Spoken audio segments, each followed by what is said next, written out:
দাও ইখলাসে এমন মোরে ইয়া ইলাহি।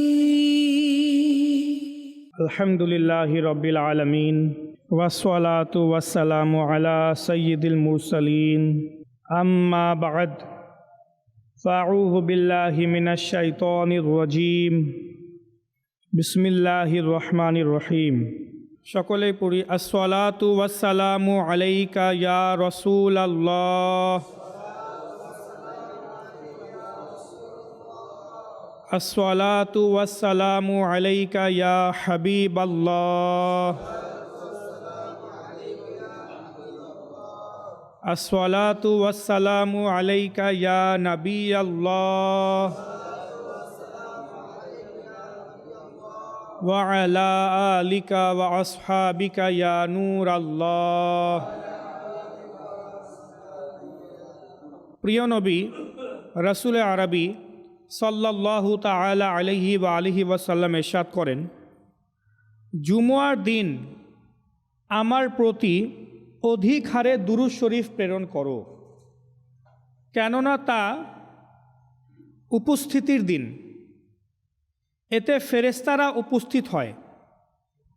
যে ব্যক্তি আমার প্রতি দুরূদ প্রেরণ করে তার দুরূদ আমার নিকট উপস্থাপন করা হয় যতক্ষণ সে দুরূদ শরীফ পড়তে থাকে। হযরত আবু দারদা রাদিয়াল্লাহু তাআলা আনহু আরজ করলেন, ইয়া রাসূলুল্লাহ, আপনার ওয়াফাতের পরেও কি আমাদের দুরূদ শরীফ আপনার নিকটে পৌঁছাতে থাকবে? তো প্রিয় নবী ইরশাদ করলেন, হ্যাঁ, ওয়াফাতের পরেও। নিশ্চয় আল্লাহ পাক মাটির জন্য আম্বিয়ায়ে কেরামগণের শরীরকে বক্ষণ করা হারাম করে দিয়েছেন। সুতরাং আল্লাহ পাকের নবীগণ জীবিত এবং তাদেরকে রিজিকও দেওয়া হয়। তা আমাদের উচিত বেশি বেশি করে জুমআর দিন প্রিয় নবী সাল্লাল্লাহু আলাইহি ওয়াসাল্লামের উপর দুরূদ এবং সালাম প্রেরণ করা। আসুন আমরাও প্রিয় নবী সাল্লাল্লাহু আলাইহি ওয়াসাল্লামের উপর দুরূদ ও সালাম প্রেরণ করার সৌভাগ্য অর্জন করি। ইয়া রাসূলাল্লাহি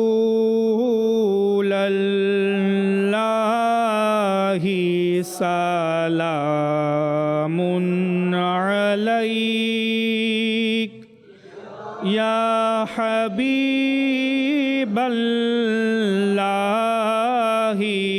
সালামুন আলাইক ইয়া রাসূলাল্লাহি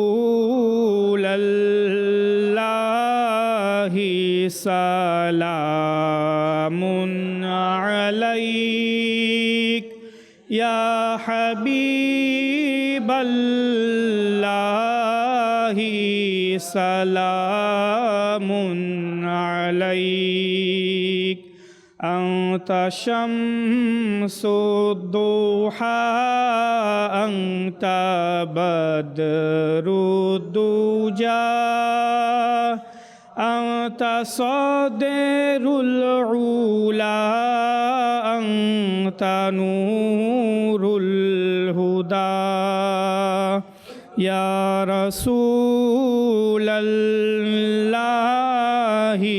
সালামুন ইয়া হাবিবাল্লাহি সালামুন। সাল্লু আলাল হাবিব সাল্লাল্লাহু তাআলা আলা মুহাম্মদ সাল্লাল্লাহু আলাইহি ওয়াসাল্লাম সালাতাম ওয়া সালামান আলাইকা ইয়া রাসূলুল্লাহ।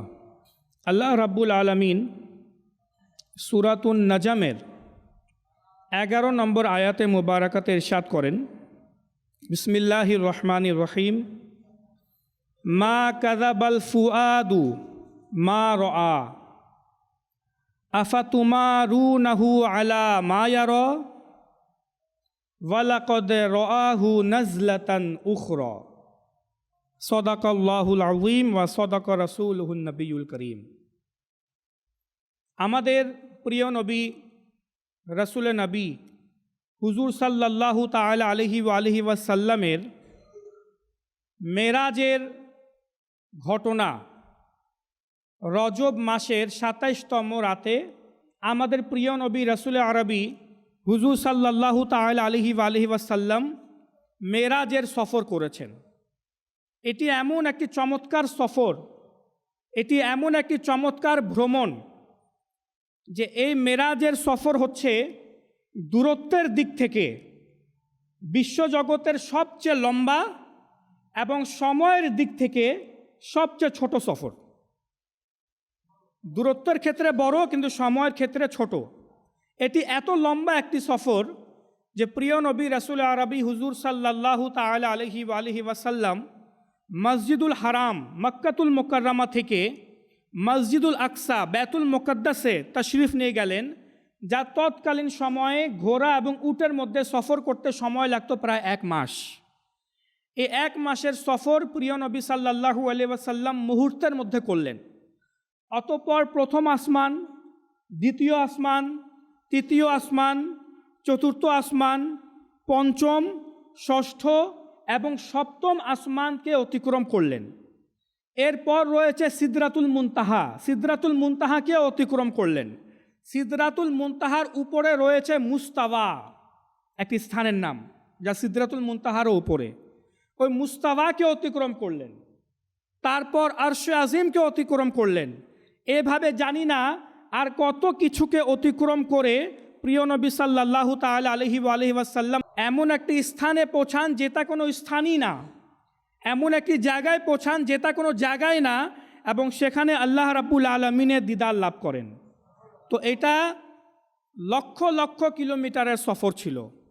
বরং আসমানের ক্ষেত্রে বৈজ্ঞানিক গবেষণা অনুযায়ী আসমানের ক্ষেত্রে আলোর হিসাব করা হয়, দূরত্ব পরিমাপের জন্য আলোর হিসাব করা হয়। কেননা যা বৈজ্ঞানিকরা গবেষণা করে এটা বের করেছে যে বিশ্বজগতের মধ্যে সবচেয়ে দ্রুত গতি সম্পন্ন জিনিস হচ্ছে আলো, লাইট, স্পিড অফ লাইট। এটা সবচেয়ে বেশি, লাইটের স্পিড সবচেয়ে বেশি। যেমন আলোর স্পিড এত বেশি যে 1 সেকেন্ডে আলো 3 লক্ষ কিলোমিটার দূরত্ব অতিক্রম করতে পারে। আর সূর্যের আলো পৃথিবীতে পৌঁছাইতে সময় লাগে 8.3 মিনিট। সূর্যের আলো পৃথিবীতে পৌঁছাইতে সময় লাগে কত? 8.3 মিনিট। অর্থাৎ সূর্য থেকে পৃথিবীর দূরত্ব হচ্ছে 14,94,00,000 কিলোমিটার। পৃথিবী থেকে সূর্যের এত ডিস্টেন্স, তারপরেও আলো এত জলদি চলে আসে। আবার সূর্য হচ্ছে প্রথম আসমানেরও নিচে, প্রথম আসমান এখনো শুরু হয় নাই, সূর্য প্রথম আসমানেরও নিচে।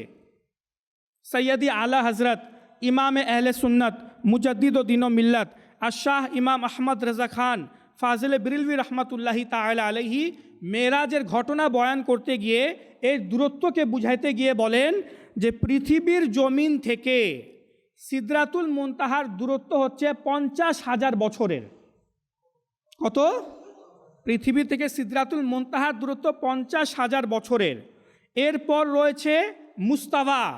তো সিদরাতুল মুনতাহা থেকে মুস্তাওয়ার দূরত্ব কত এটা ডাইরেক্ট কোনো জায়গায় লেখা নাই কোরআন এবং হাদিসে, কিন্তু মুস্তাওয়া আছে, এটা হাদিসে মোবারাকাতে আছে। মুস্তাওয়ার পরে আবার আরশে আজিম, মুস্তাওয়া থেকে আরশে আজিমের দূরত্ব কত এটা হাদিসে মোবারাকাতে উল্লেখ পাওয়া যায়নি। কিন্তু ওই আরশে আজিমের মধ্যে 70টি পর্দা রয়েছে। কয়টি পর্দা? 70টি পর্দা রয়েছে। আর একটি থেকে আরেকটি পর্দার দূরত্ব হচ্ছে 500 বছরের। আলা হযরত রহমতুল্লাহি তাআলা আলাইহি বলেন এভাবে 70টি পর্দার দূরত্ব টোটাল করলে 35,000 বছর হয়। তো পৃথিবীর জমিন থেকে সিদরাতুল মুনতাহা 50,000 বছর, আরশে আজিমের 70টি পর্দার দূরত্ব 35,000 বছর। টোটাল 85,000 বছরের দূরত্ব আমরা কোরআন, হাদিস এবং তাফসীর থেকে পাই। এছাড়া সিদরাতুল মুনতাহার পরে মুস্তাওয়া পর্যন্ত কত দূরত্ব? আরশে আজিমের 70টি পর্দা অতিক্রম করার পর আর কি কি রয়েছে, লা মাকানে যাওয়া পর্যন্ত, আল্লাহ রাব্বুল আলামিনের দিদার করা পর্যন্ত, আরশ আজিমের পর আর কোন কোন পথকে প্রিয় নবী অতিক্রম করেছেন এটা আমরা জানি না। এটা হাদিসে মোবারকাতে স্পষ্ট বা কোরআনে হাদিসে স্পষ্ট উল্লেখ নাই। তো 85,000 বছরের হিসাব তো আমরা পাই, এত হাজার লক্ষ কোটি কিলোমিটারের সফর আমার প্রিয় নবী দয়ালু নবী হুজুর সাল্লাল্লাহু তাআলা আলাইহি ওয়াসাল্লাম এত তাড়াতাড়ি করেছেন, এত কম সময়ের মধ্যে করেছেন যে প্রিয় নবী যখন তাশরিফ নিয়ে যান, মেরাজে ভ্রমণ করে যখন আবার তাশরিফ নিয়ে আসেন, তো দেখেন বিছানা এখনও গরম আছে। বিছানা এখনও গরম। মানুষ যখন বিছানা থেকে উঠে তার শরীরের তাপমাত্রা তার বিছানার মধ্যে পাওয়া যায়, বিছানা তখনও গরম ছিল। এমনকি দরজার যে কুণ্ডি, যে খিলটা যে ছিল সেটা তখনও নড়াচড়া করছিল। দরজা খুললে দরজার কুণ্ডিটা একটু নড়াচড়া করে না? তো প্রিয় নবী যখন গিয়েছিলেন তখন যে নড়াচড়া করছিল, আসার পর দেখলেন এখনও নড়াচড়া বন্ধ হয় নাই। এত কম সময়ের মধ্যে, মুহূর্তের মধ্যে প্রিয় নবী এত বড় লম্বা সফর করে চলে আসলেন। এর জন্য আলা হজরত রহমতুল্লাহি তাআলা আলাইহি বলেন, वो जो ना थे तो कुछ ना था, वो जो ना हो तो कुछ ना हो, जाने हैं वो जहाने की, जाने हैं तो জাহানে হ্যাঁ। আল্লাহ হযরত ইরশাদ করছেন যে প্রিয় নবী সাল্লাল্লাহু আলাইহি ওয়াসাল্লাম হচ্ছেন এই বিশ্বজগতের আত্মা, এই বিশ্বজগতের প্রাণ, বিশ্বজগতের জান। যেহেতু জানি মেরাজে চলে গিয়েছে, তাই সম্পূর্ণ বিশ্বজগৎ স্তব্ধ হয়ে গিয়েছিল, স্ট্যাচু হয়ে গিয়েছিল, থেমে গিয়েছিল, আর কোনো কাজ করছিল না। সবাই নিজ নিজ জায়গায় থেমে গিয়েছিল, কারণ প্রিয় নবী সাল্লাল্লাহু আলাইহি ওয়াসাল্লাম তখন মেরাজে তাশরিফ নিয়ে গিয়েছিলেন। মেরাজের এই ঘটনাটি অনেকগুলো বিস্ময়কর ঘটনার সমষ্টি। প্রিয় নবী প্রথমে মসজিদুল আকসায় তাশরিফ নিয়ে গিয়ে সকল নবী রাসূলদের ইমামতি করেন, তারপর 7টি আসমান অতিক্রম করেন, তারপর জান্নাতের ভ্রমণ করেন, জান্নাত দেখেন, জান্নাতের নেয়ামত সমূহ দেখেন, অতঃপর জাহান্নামকে পর্যবেক্ষণ করলেন, জাহান্নামে মানুষদেরকে কি শাস্তি দেওয়া হচ্ছে এটাও দেখলেন। আরও অনেক কিছু প্রিয় নবী সাল্লাল্লাহু আলাইহি ওয়াসাল্লামকে দেখানো হলো।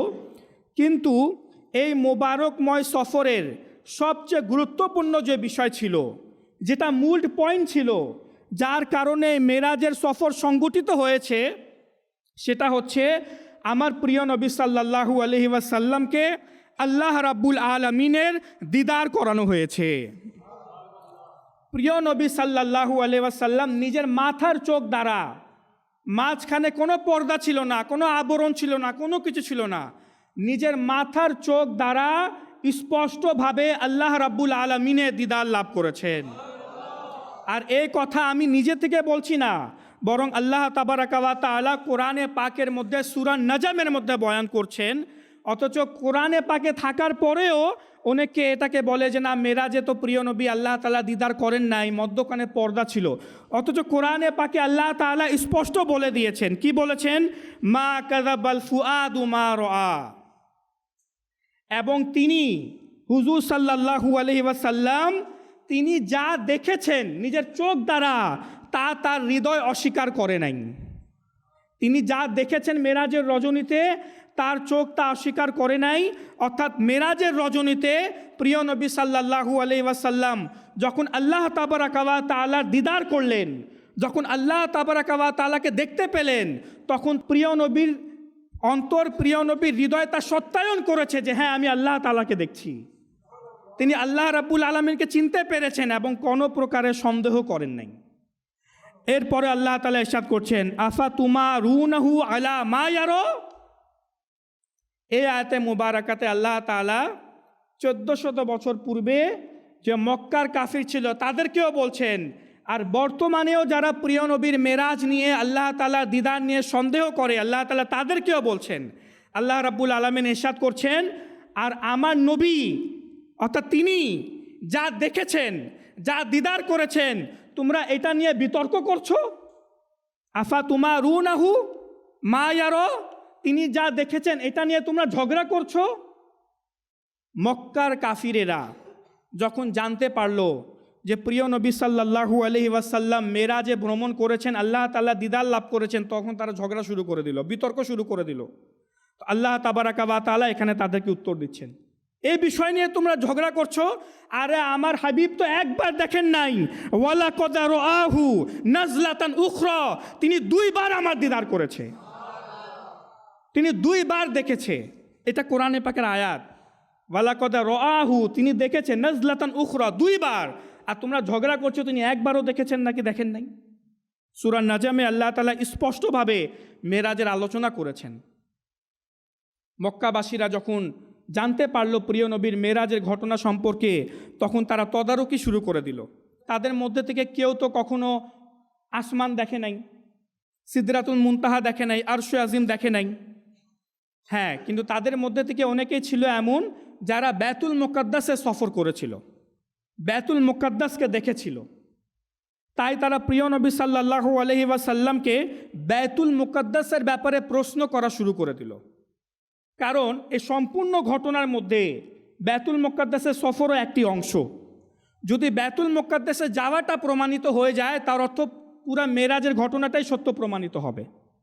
তাই প্রিয় নবী সাল্লাল্লাহু আলাইহি ওয়াসাল্লামকে তারা বাইতুল মুকাদ্দাসের ব্যাপারে অনর্থক প্রশ্ন করা শুরু করে দেয়। আচ্ছা বলেন তো, আপনি যদি সত্যি মেরাজে গিয়েছেন, আল্লাহ দিদার করেছেন, আসমান দেখেছেন, সব কিছু দেখেছেন, তা আপনি তো বাইতুল মুকাদ্দাসেও গিয়েছেন, তো বলেন তো বাইতুল মুকাদ্দাসের জানালা কয়টা, বাইতুল মুকাদ্দাসের দরজা কয়টা, বাইতুল মুকাদ্দাসের পিলার কয়টা? এরকম অনর্থক প্রশ্ন করা শুরু করে দেয়। এখন ইমাম জফরউদ্দিন রহমাতুল্লাহি তাআলা আলাইহি, যিনি আলা হযরতের খলিফা, তিনি ইরশাদ করেন, বলেন তিনি যে একজন মানুষ যখন কোনো ঘরে বা ভবনে যায়, তখন তার দৃষ্টিভঙ্গি এবং তার অবস্থান অনুযায়ী উদ্দেশ্য ভিন্ন হয়।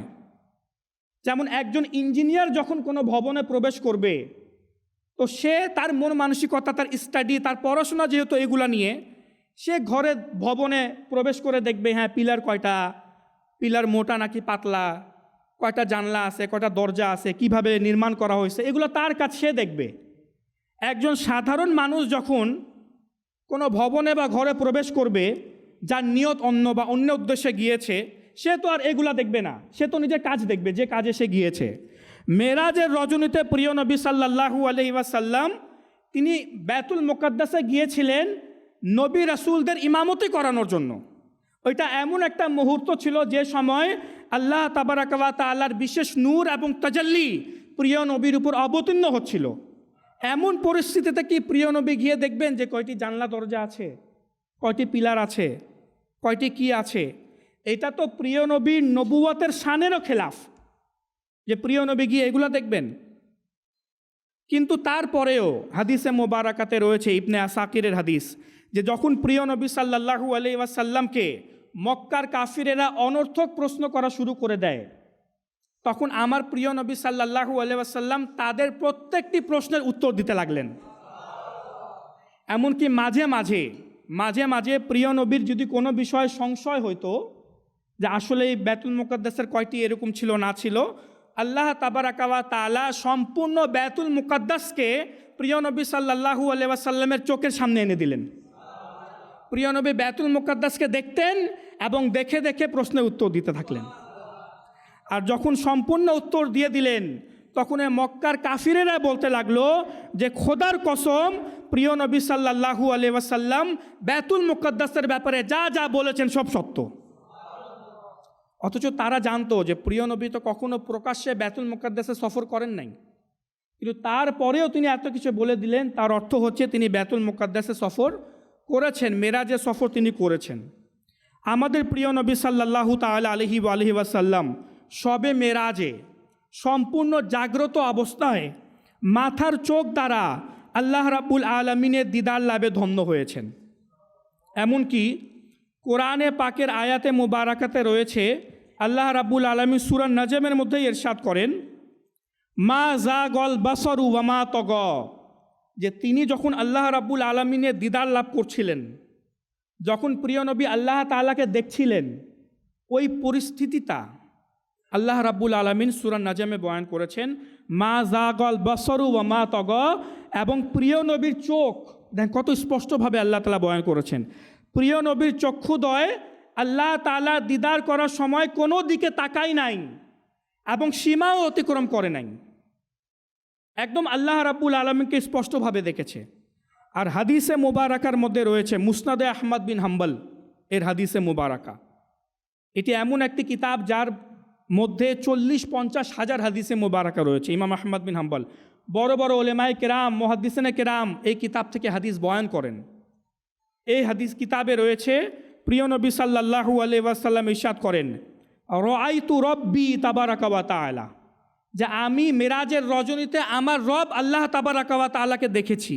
অপর হাদিসে মুবারাকাতে রয়েছে, ইমাম দাইলিমি রিওয়ায়াত করেন মুসনাদুল ফিরদৌসের মধ্যে, ইন্নাল্লাহা আ'তা মূসাল কালামা ওয়া আ'তানি রু'য়া, আল্লাহ রাব্বুল আলামিন মূসা আলাইহিস সালামের সাথে কথোপকথন করেছেন। মূসা আলাইহিস সালামকে কলিম বানিয়েছেন আর আমাকে নিজের দিদার দ্বারা ধন্য করেছেন। আর অপর হাদিসে মুবারাকাতে রয়েছে যে আল্লাহ রাব্বুল আলামিন বলেন, নাহালতু ইব্রাহিমা খুল্লাতি, হে আমার হাবিব, আমি ইব্রাহিম আলাইহিস সালামকে আমার খলিল বানিয়েছি, আমার বন্ধু বানিয়েছি, বেস্ট ফ্রেন্ড বানিয়েছি। ওয়া কাল্লামতু মূসা তাকলিমা, এবং মূসা আলাইহিস সালামের সাথে আমি কথোপকথন করেছি। ওয়া আ'তাইতুকা ইয়া মুহাম্মাদু কিফাহা, এবং হে মুহাম্মদ আমি আপনাকে আমার দিদার দ্বারা ধন্য করেছি, আপনি আমাকে দেখেছেন। প্রিয় নবীর শান দেখুন। আচ্ছা, কেউ আবার এটা চিন্তা করবেন না আল্লাহ রাব্বুল আলামিনের দিদার করা বা আল্লাহ তাবারাকা ওয়া তাআলাকে দেখা এটা অসম্ভব, এমন কিন্তু না বিষয়টা। বরং সিয়াসিত্তার হাদিসে মোবারাকা, বরং অসংখ্য হাদিসে মোবারাকাতে রয়েছে যে যখন জান্নাতবাসীরা জান্নাতে প্রবেশ করবে তখন জান্নাতবাসীদের সবচেয়ে বড় নিয়ামত কি হবে জানেন? তারা আল্লাহ রাব্বুল আলামিনের দিদার করবে। একটা প্রশ্ন আসে না যে জান্নাতের সবচেয়ে বড় নিয়ামত কি? জান্নাতের সবচেয়ে বড় নিয়ামত হচ্ছে আল্লাহ তাবারাকা ওয়া তাআলার দিদার। জি হ্যাঁ, যদি আল্লাহ তাআলা আমাদের কবুল করেন, আমরা যদি জান্নাতে যাই তো জান্নাতে গিয়ে আল্লাহ তাআলার দিদার লাভ করব। এখন দেখুন, হযরত আদম আলাইহিস সালাম থেকে শুরু করে ঈসা আলাইহিস সালাম পর্যন্ত যত নবী রাসূল এসেছেন এবং তাদের উম্মতিরাও যারা ঈমানদার এবং আমরা গুনাহগাররা, যখন জান্নাতে যাব আল্লাহ তাআলার দিদার লাভ করব। কিন্তু কতক্ষণ পর? জান্নাতে যাওয়ার পর প্রথমে পৃথিবীর জীবন অতিবাহিত করতে হবে, তারপর মৃত্যুর স্বাদ উপভোগ করতে হবে, তারপর কবরে গিয়ে জানি না যতদিন কিয়ামত আসবে না ততদিন কবরের মধ্যে থাকতে হবে, তারপর কিয়ামতের দিন উঠব, পুনরুত্থান হবে। কিয়ামতের একটা দিন 50,000 বছরের দিন, ওই 50,000 বছরের একটা দিন অতিবাহিত হবে, হিসাব নিকাশ হবে, পুলসিরাত অতিক্রম করতে হবে, মিজানের পাল্লায় নিজের আমলের হিসাব কিতাব দিতে হবে। এই সব কিছু শেষ করে যদি আমল ভালো থাকে, আল্লাহর রহমত থাকে, তারপর জান্নাতে যাব, তারপর আল্লাহ রাব্বুল আলামিনের দিদার হবে। কিন্তু প্রিয় নবী সাল্লাল্লাহু আলাইহি ওয়াসাল্লামের শান দেখুন, যে প্রিয় নবী সাল্লাল্লাহু আলাইহি ওয়াসাল্লামকে আল্লাহ তাবারাকা ওয়া তাআলা এই পৃথিবীতে নিজের দিদার দ্বারা ধন্য করে দিলেন, যেটা সকলেই পাবে জান্নাতে। সকল নবী রাসূল যেটা পাবে জান্নাতে, সকল মানুষ জান্নাতবাসীরা যেটা পাবে জান্নাতে, আমার প্রিয় নবীকে আল্লাহ তাআলা তা দুনিয়াতেই দিয়ে দিলেন, তার প্রকাশ্য হায়াতে মোবারকাতে দিয়ে দিলেন। এমনকি মূসা আলাইহিস সালাম, কোরআনের আয়াত এটি, যে মূসা আলাইহিস সালাম আল্লাহ রাব্বুল আলামিনকে আরজ করলেন, হে আল্লাহ রাব্বুল আলামিন, আমি আপনার দিদার করতে চাই, আমি আপনাকে দেখতে চাই। তখন আল্লাহ রাব্বুল আলামিন কি উত্তর দিলেন? লাং তারানি, তুমি আমাকে কখনোই দেখতে পারবে না, এই হায়াতে মোবারকাতে তুমি আমাকে কখনোই দেখতে পারবে না, তোমার ক্ষমতা নাই। একদিকে মূসা আলাইহিস সালামকে এই উত্তর দেওয়া হচ্ছে, আর অপর দিকে আমার প্রিয় নবী সাল্লাল্লাহু আলাইহি ওয়াসাল্লাম রাতের অন্ধকারে নিজের হুজরা শরীফে বিছানায় শুয়ে আছেন, আর জিবরিল আমিন আলাইহিস সালাম এসে ইরশাদ করছেন, ইয়া মুহাম্মাদু ইন্না রাব্বাকা লা ইয়াশতাকু ইলাইক, হে মুহাম্মদ, হে রাসূলুল্লাহ সাল্লাল্লাহু আলাইহি ওয়াসাল্লাম, আপনার প্রতিপালক আপনার সাথে সাক্ষাৎ করতে চায়, মেরাজে চলুন। প্রিয় নবীকে ডাইরেক্ট অফার দেওয়া হচ্ছে, এসে বলা হচ্ছে, আর অন্যদিকে অপরজনকে মানা করা হচ্ছে যে তুমি তো আমাকে দেখতে পারবে না। হুজুর সাল্লাল্লাহু আলাইহি ওয়াসাল্লামের শান। আচ্ছা, এখানে একটা প্রশ্ন আসে, প্রশ্নটা হচ্ছে, যখন মূসা আলাইহিস সালাম তুর পাহাড়ে তাশরিফ নিয়ে গেলেন, তিনি বললেন, রব্বি আরিনি আনজুর ইলাইক, হ্যাঁ আমার রব, আমি তোমাকে দেখতে চাই, তোমাকে দেখাও, তোমার দিদার করাও। আল্লাহ তাআলা বললেন লং তারানি, তুমি আমাকে কখনোই দেখতে পারবে না। এরপর আল্লাহ রাব্বুল আলামিন বলেন যে ঠিক আছে, আমি তুর পাহাড়ের উপর আমার নূরের একটি ঝলক, যেটাকে তাজাল্লি বলা হয় আরবিতে, আমি আমার তাজাল্লি তুর পাহাড়ের উপর নিক্ষেপ করব। যদি তুমি সহ্য করতে পারো তখন দেখে নিও। তো আল্লাহ রাব্বুল আলামিন নিজের তাজাল্লি তুর পাহাড়ের উপর নিক্ষেপ করলেন। নিক্ষেপ করার সাথে সাথে সম্পূর্ণ তুর পাহাড় চূর্ণ বিচ্ছন্ন হয়ে গেল। আর মুসা আলাইহিস সালামও বরদাস্ত করতে পারলেন না, সহ্য করতে পারলেন না, তিনি অজ্ঞান হয়ে গেলেন। কিন্তু এরপর কি হলো, মুসা আলাইহিস সালাম যতটুকু আল্লাহ রাব্বুল আলামিনের নূরের ঝলক বা তার নূরের তাজাল্লি যতটুকু তিনি দেখতে পেরেছিলেন অজ্ঞান হওয়ার পূর্বে, এটার প্রভাব মুসা আলাইহিস সালামের চেহারার উপর, মুসা আলাইহিস সালামের মুখমণ্ডলের উপর এমনভাবে পড়েছিল যে এ ঘটনার পর থেকে যদি কোনো ব্যক্তি মুসা আলাইহিস সালামের চেহারার দিদার করত, সে অজ্ঞান হয়ে যেত। কারণ মুসা আলাইহিস সালামের চেহারা মুবারকের উপর আল্লাহ রাব্বুল আলামিনের তাজাল্লির ঝলক প্রকাশ পাচ্ছিল। যদিও বা তিনি সামান্য দেখেছিলেন, দেখতেও পারেন না, অজ্ঞান হয়ে যান, কিন্তু তার চেহারা মুবারকের উপর নুরানি ঝলক প্রকাশ পাচ্ছিল। মানুষ সহ্য করতে পারতো না মুসা আলাইহিস সালামকে দেখলে। এই কারণে মুসা, ইবনে আসাকিরের হাদিস এটি, ইবনে আসা কিতাব। তো মুসা আলাইহিস সালাম এরপর থেকে নেকাব পরতেন, কাপড় দ্বারা নিজের চেহারা মুবারককে ঢেকে রাখতেন, যাতে করে তার চেহারা মুবারককেও দেখতে না পারে। কারণ মানুষ তো সহ্য করতে পারে না, অজ্ঞান হয়ে যায়। তো যখন মুসা আলাইহিস সালাম ইন্তেকাল করছিলেন, পর্দা করছিলেন, তখন তার স্ত্রী মুসা আলাইহিস সালামকে বললেন যে হ্যাঁ আমার স্বামী, হে মুসা আলাইহিস সালাম, আপনি তো এখন পৃথিবী থেকে বিদায় নিচ্ছেন, আমাকে শেষবারের ন্যায় নিজের চেহারা মোবারক দেখিয়ে দেন। তো মুসা আলাইহিস সালাম, যেহেতু স্ত্রীর শেষ কথা, তো মুসা আলাইহিস সালাম নিজের কাপড় সরাইলেন।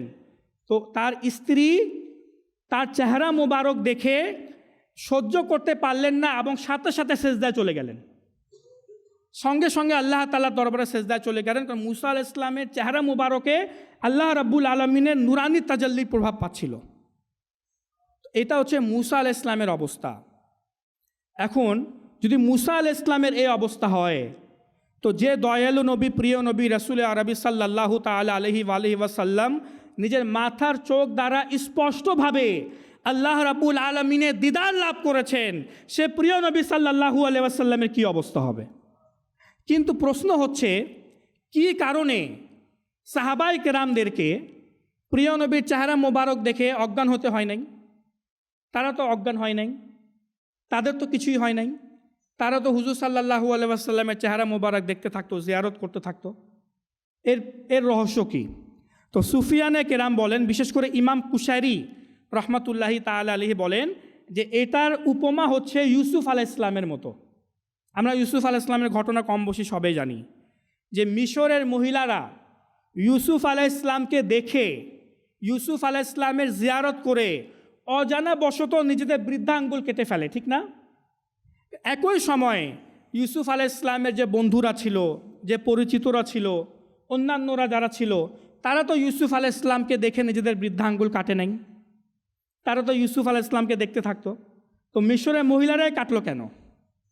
তো আসল বিষয়টা হচ্ছে, যারা ইউসুফ আলাইহিস সালামের সঙ্গী ছিল, তারা ইউসুফ আলাইহিস সালামকে দেখে অভ্যস্ত হয়ে গিয়েছিল, তাই তাদেরকে হাত কাটতে হয় নাই। ঠিক সেভাবেই প্রিয় নবী সাল্লাল্লাহু আলাইহি ওয়াসাল্লামের সাহাবায়ে কেরামগণ প্রিয় নবীর নুরানি চেহারা মোবারক দেখতে দেখতে অভ্যস্ত হয়ে গিয়েছিল, তাই তারা প্রিয় নবী সাল্লাল্লাহু আলাইহি ওয়াসাল্লামের চেহারা মোবারক দেখতেই থাকতো। আর যতটুকু কথা নুরানি তাজাল্লি, আল্লাহ তাআলার নূরের ঝলক, এটা তো প্রিয় নবীর উপর সর্বদা বর্ষণ হতেই থাকতো। যে নুরানি ঝলক মুসা আলাইহিস সালামের উপর সামান্য প্রকাশ পেয়েছিল, সেই নুরানি ঝলক তাজাল্লি প্রিয় নবীর উপর সর্বদা বর্ষণ হতে থাকে। মসনবী এবং মানবী কিতাবের মধ্যে রয়েছে, একবার প্রিয় নবী সাল্লাল্লাহু আলাইহি ওয়াসাল্লাম একটি জানাজার নামাজ পড়ানোর জন্য গেলেন। জানাজার নামাজ পড়িয়ে যখন তাশরিফ নিয়ে আসেন, তো মা আয়েশা সিদ্দিকা রাদিয়াল্লাহু তাআলা আনহা দূর থেকে দেখলেন যে প্রিয় নবী আসতেছেন। তিনি তাড়াহুড়া করে একটি চাদর মাথায় ওড়লেন এবং প্রিয় নবীকে সংবর্ধনা জানানোর জন্য তিনি নিজের আঙ্গিনায় আসলেন। তো আঙ্গিনায় এসে দেখলেন যে প্রবল বৃষ্টি হচ্ছে, খুব জোরে জোরে বৃষ্টি হচ্ছে, কিন্তু প্রিয় নবী ভিজতেছেন না। প্রিয় নবীর কাপড় মোবারক, প্রিয় নবীর শরীর মোবারক শুকনা। এখন মা আয়েশা সিদ্দিকা রাদিয়াল্লাহু তাআলা আনহা প্রিয় নবীকে বলেন, ইয়া রাসূলুল্লাহ, এত বৃষ্টি কিন্তু আপনি ভিজতেছেন না কেন? তো প্রিয় নবী সাল্লাল্লাহু আলাইহি ওয়াসাল্লাম ইরশাদ করেন, হে আয়েশা, তুমি মাথায় কি দিয়েছো? বলে, ইয়া রাসূলুল্লাহ, তাড়াহুড়া করে আসার সময় আপনাকে সংবর্ধনা জানানোর জন্য আসতেছিলাম, তো যে চাদর আমি পেয়েছি সেটাই উড়ে নিয়েছি। তো আপনার চাদর মোবারক ছিল, আমি এটা উড়ে চলে আসছি। প্রিয় নবী ইরশাদ করেন, চাদর নামাও। মা আয়েশা সিদ্দিকা রাদিয়াল্লাহু তাআলা যখন চাদর নামাইলেন, দেখলেন বৃষ্টি গ্যাপ, বৃষ্টি চলে গেল, শেষ, আর কিছু দেখা যাচ্ছে না। তো মা আয়েশা বলেন, ইয়া রাসূলুল্লাহ, এটা কি? এখন না বৃষ্টি হচ্ছিল। তো প্রিয় নবী সাল্লাল্লাহু আলাইহি ওয়াসাল্লাম মুচকি হেসে বললেন, হে আয়েশা, তুমি আমার চাদর পরিধান করেছিলে, আমার চাদর উড়েছিলে, এর কারণে ওটা বৃষ্টি ছিল না, পানির বৃষ্টি ছিল না, বরং আল্লাহ তাবারাকা ওয়া তাআলার নুরানি তাজাল্লি আমার উপর বর্ষণ হচ্ছিল। এবং আল্লাহ রাব্বুল আলামিনের এই নুরানি তাজাল্লি, নুরানি নূরের ঝলক সর্বদা আমার উপর পতিত হতে থাকে। তুমি আমার চাদর উড়ে নিয়েছিলা বিধায় আল্লাহ রাব্বুল আলামিন তোমার চোখকে উজ্জ্বল করে দিলেন, তোমার চোখের সামনে প্রকাশ করে দিলেন যে নুরানি ঝলক আমার উপর সর্বদা বৃষ্টির ন্যায় বর্ষণ হতে থাকে। তো মুসা আলাইহিস সালামের উপর যে নুরানি ঝলক তুর পাহাড়ে একবার পতিত হয়েছিল, তুর পাহাড় চূর্ণ বিচ্ছিন্ন হয়ে গেল, মুসা আলাইহিস সালাম অজ্ঞান হয়ে গেলেন। আর আমার প্রিয় নবী সাল্লাল্লাহু আলাইহি ওয়াসাল্লামের উপর সে নুরানি ঝলক তাজাল্লি সর্বদা বর্ষণ হতে থাকে। তাই বোঝা গেল প্রিয় নবীর শক্তি, প্রিয় নবীর পাওয়ার, তা মুসা আলাইহিস সালাম বরং সকল নবী রাসূলের চেয়ে বেশি। আর সাহাবায়ে কেরামদের অবস্থা দেখুন, যে এই পৃথিবীতে বরং এই বিশ্বজগতে যত আল্লাহর ওয়ালি এসেছে, আদম আলাইহিস সালাম থেকে শুরু করে, আদম আলাইহিস সালামের উম্মতিদের পর থেকে নিয়ে আমাদের পর্যন্ত এবং কিয়ামত পর্যন্ত যারা আসবে, যত আল্লাহর ওয়ালি অলিয়া পৃথিবীতে আসবে, তারা সবাই একজোট হয়েও সাহাবায়ে কেরামের মতো হতে পারবে না। কারণ কি? কারণ সাহাবায়ে কেরামগণ ওই চোখের দিদার করেছে যে চোখ আল্লাহর দিদার করেছে। সাহাবায়ে কেরাম স্পষ্টভাবে ওই চেহারা মুবারককে দেখেছে যে চেহারা মুবারক মেরাজের রজনীতে আল্লাহ তাআলা দিদার করেছে। এ কারণে সাহাবায়ে কেরামের এই অবস্থা। আর আল্লাহ রাব্বুল আলামিন কোরআনে পাকের মধ্যে স্পষ্ট বলে দিয়েছেন, ওয়ালাকাদ রাআহু নাজলাতান উখরা, যে তিনি একবার আল্লাহ তাআলা দিদার লাভ করেন নাই, বরং তিনি তো দুইবার করেছেন, দুইবার। এখানেও বুখারী শরীফের একটি হাদিসে মুবারাকার দিকে ইশারা। বুখারী শরীফের হাদিস, এটি কোনো বনাওয়াট হাদিস না। আমরা হয়তো অনেকে শুনেছি, আমি সংক্ষিপ্তভাবে বলছি। আমাদের উপর কত ওয়াক্ত নামাজ প্রথমে ফরজ হয়েছিল? 50 ওয়াক্ত নামাজ। এটা কমেছে, কয় ওয়াক্তে এসেছে? 5 ওয়াক্ত। কিভাবে কমেছে? প্রিয় নবী 50 ওয়াক্ত নামাজ নিয়ে যখন নিচে নামলেন, তো মুসা আলাইহিস সালামের সাথে দেখা হইল। মুসা আলাইহিস সালাম বললেন, ইয়া রাসূলুল্লাহ, আল্লাহ তাআলা কি কিছু ফরজ করেছেন, উপহার দিয়েছেন? বলে, হ্যাঁ, আমার উম্মতের উপর 50 ওয়াক্ত নামাজ ফরজ হয়েছে। এই হাদিস বুখারী শরীফেও আছে, মুসলিম শরীফেও আছে। তো মুসা আলাইহিস সালাম বললেন, না, আপনার উম্মতিরা পারবে না। আমার উম্মতির উপর মাত্র 2 ওয়াক্ত নামাজ ফরজ ছিল, এটাও ভালোভাবে পড়তো না। আর আপনার উম্মতি 50 ওয়াক্ত পড়বে, আপনি কমিয়ে নিয়ে আসেন। প্রিয় নবী আবার আল্লাহ তাআলার দরবারে গেলেন, আরজ করলেন, হে আল্লাহ, কমিয়ে দেন। আল্লাহ তাআলা 5 ওয়াক্ত কমিয়ে দিলেন। আবার আসলেন, মুসা আলাইহিস সালামের সাথে সাক্ষাৎ, আরও কমান, 45 ওয়াক্ত পারবে না। প্রিয় নবী আবার গেলেন, হে আল্লাহ, দয়া করেন। আবার 5 ওয়াক্ত কমলো। আবার আসলেন, মুসা আলাইহিস সালাম বললেন, একই কথা, পারবে না, আরও কমান। এভাবে 9 বার প্রিয় নবী সাল্লাল্লাহু আলাইহি ওয়াসাল্লাম আসা যাওয়া করলেন, আল্লাহ তাবারাকা ওয়া তাআলার দরবারে গেলেন। আর তারপর গিয়ে 5 ওয়াক্ত নামাজ হলো। আর যখন 5 ওয়াক্ত নামাজ হয়, তখন আল্লাহ রাব্বুল আলামিন কি বলেন? হে আমার হাবিব, আপনার উম্মতিরা 5 ওয়াক্ত পড়বে, কিন্তু আমি সওয়াব দিব 50 ওয়াক্তের। 50 ওয়াক্তের আমি সওয়াব দিব। আচ্ছা, তারপরেও মুসা আলাইহিস সালাম বললেন যে, ইয়া রাসূলুল্লাহ, 5 ওয়াক্ত কষ্ট হয়ে যাবে, আপনি কমিয়ে ফেলুন। তো প্রিয় নবী বলেন, না, এখন আমার যেতে লজ্জা লাগছে। এখন আমি যদি যাই, 5 ওয়াক্ত আমার উম্মতি পড়বে না, এই 5 ওয়াক্তই পড়বে আর সওয়াব পাবে 50 ওয়াক্তের। তো তো এখানে এক তো আমরা নামাজের ব্যাপারে জানতে পারি যে নামাজ মেরাজের রজনীতে ফরজ হয়েছে, নামাজ পড়া উচিত। আরেকটি বিষয় যে আমরা জানতে পারলাম যে প্রিয় নবী মেরাজের রজনীতে 9 বার আল্লাহ তাআলা দিদার করেছেন। এমন তো না যে প্রথমবার দিদার করলেন আর পরের বার যখন গেলেন তো আল্লাহ তাআলা বললেন এখন আর কাছে আসার দরকার নেই, দূর থেকে দেখো আমি পর্দা লাগিয়ে দিচ্ছি। না, প্রত্যেকবার গেলেন, নিজের ইচ্ছায় গেলেন, স্বেচ্ছায় গেলেন, অনুমতি লাগে নাই। 9 বার গিয়ে আল্লাহ রাব্বুল আলামিনের দিদার করেছেন, যা কোরআনে পাকের আয়াতে মুবারাকা দ্বারা স্পষ্ট, হাদিসে মুবারাকা দ্বারা স্পষ্ট। তাই এরকম কোনো ধারণা রাখবেন না, বিভ্রান্ত হবেন না। নিজের সন্তানদেরকেও এই কথা বুঝিয়ে দিবেন যে আমাদের প্রিয় নবী সাল্লাল্লাহু আলাইহি ওয়াসাল্লাম আল্লাহ রাব্বুল আলামিনের দিদার নিজের চোখ দ্বারা করেছে। মধ্যখানে কোনো আবরণ ছিল না, কোনো পর্দা ছিল না, ডাইরেক্ট প্রিয় নবী আল্লাহ তাআলা দিদার লাভ করেছেন। এটাই তো মূল রহস্য মেরাজের। মেরাজের মূল বিষয় তো এটা ছিল, নাহলে মক্কার কাফিরেরা অস্বীকার কেন করেছিল? অনেকে বলে যে এই সফরটা স্বপ্নে হয়েছে, নাউযুবিল্লাহ। নাউযুবিল্লাহ, এই সফরটা কিসে হয়েছে?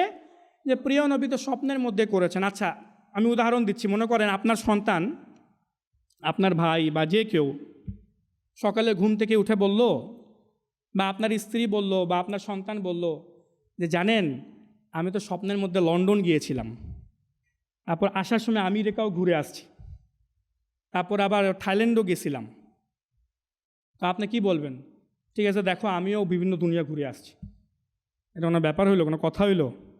তো প্রিয় নবী সাল্লাল্লাহু আলাইহি ওয়াসাল্লাম যদি এই কথা দাবি করতেন যে আমি স্বপ্নের মধ্যে মেরাজ করেছি, তাহলে মক্কার কাফিরদের কোনো আসা যাওয়াই যেত না, তাদের খারাপই লাগতো না। প্রিয় নবী সব ঘুরুক, আমাদের কি, আমরা তো মানিই না ওনাকে। কিন্তু প্রিয় নবী দাবি করেছিল যে আমি সশরীরে গিয়েছি, সশরীরে আসছি, এবং সশরীরে আল্লাহ তাআলা দিদার লাভ করেছি। এটাতেই তারা আপত্তি শুরু করে দিল। তো তাদের যে আপত্তি ছিল এটাও দলিল যে প্রিয় নবী সশরীরে মেরাজ করেছেন। কারণ তাদের যে আপত্তিটা এটাও হাদিসে মুবারাকাতেই আছে, সহিহ হাদিসে আছে, তারা আপত্তি করেছিল। তো স্বপ্নে করলে তো কোনো আপত্তি হতো না, পুরো দুনিয়া ঘুরুক, আমাদের কি, সশরীরে এটা হয়েছিল। তো আল্লাহ রাব্বুল আলামিন আমাদেরকে আকল দান করুক, বুঝার শক্তি দান করুক, এবং আল্লাহ তাআলা যা শুনেছিল তা স্মরণ রাখার এবং অপরের নিকটতা পৌঁছানোর তৌফিক দান করুক। আমিন বিজাহিন নবীল আমিন সাল্লাল্লাহু তাআলা আলাইহি ওয়া আলিহি ওয়াসাল্লাম। সাল্লু আলাল হাবিব সাল্লাল্লাহু তাআলা আলা মুহাম্মদ সাল্লাল্লাহু আলাইহি ওয়াসাল্লাম। দাও ইখলাসে এমন